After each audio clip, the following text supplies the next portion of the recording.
So before we move on to other structures, let's just do a quick recap. And I'll do it as a quick quiz. So get out a blank piece of paper and try to answer these questions as I go through them. So number 1 would be, what is this entire kind of wrinkly structure here called? The entire thing. What is that called? Number 2, I'm only looking at one half of the brain right now, so what half am I looking at?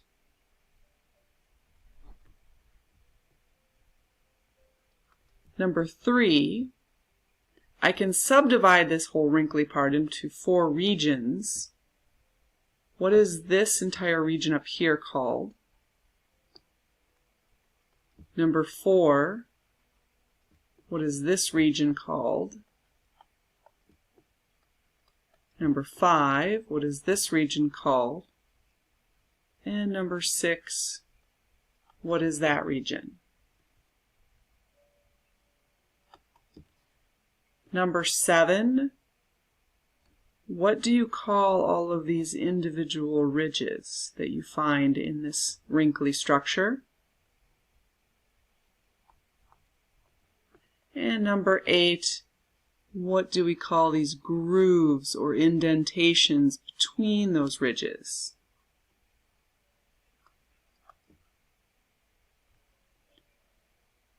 Number 9, what do you call this groove that separates number 3 and 4? So name the specific groove that separates these 2 regions. Number 10, what is this specific ridge right in front of that groove? And number 11, what is that specific ridge right behind that groove?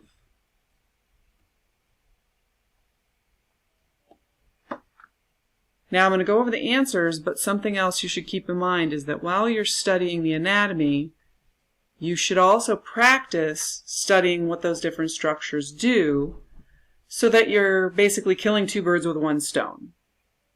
So you're studying for the practical part of the test, but you're also studying for the written part with the functions.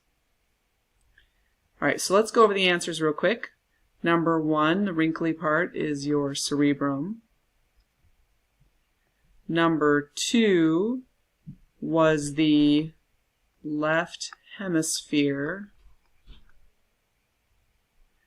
Number 3 is the frontal lobe. 4 is the parietal lobe.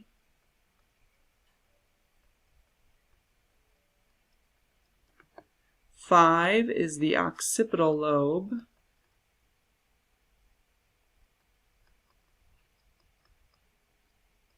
6 is the temporal lobe.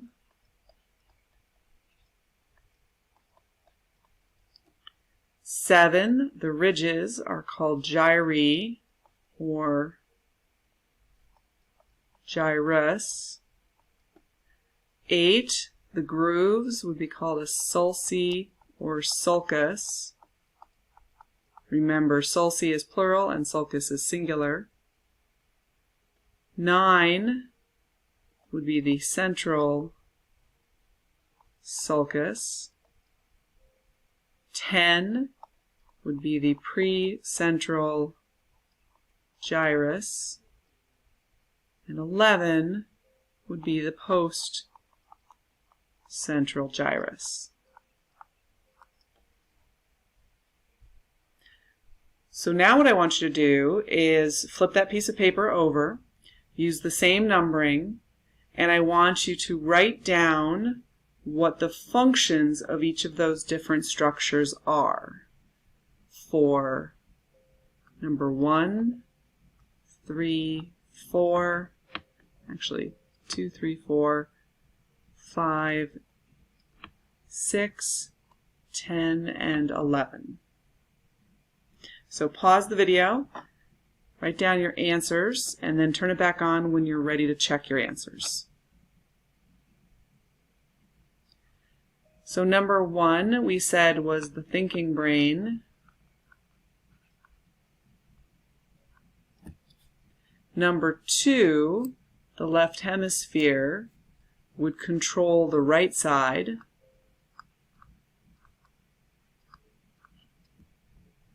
The frontal lobe is for problem solving, motor control, emotional control, and consequential thinking. So that was kind of a long one.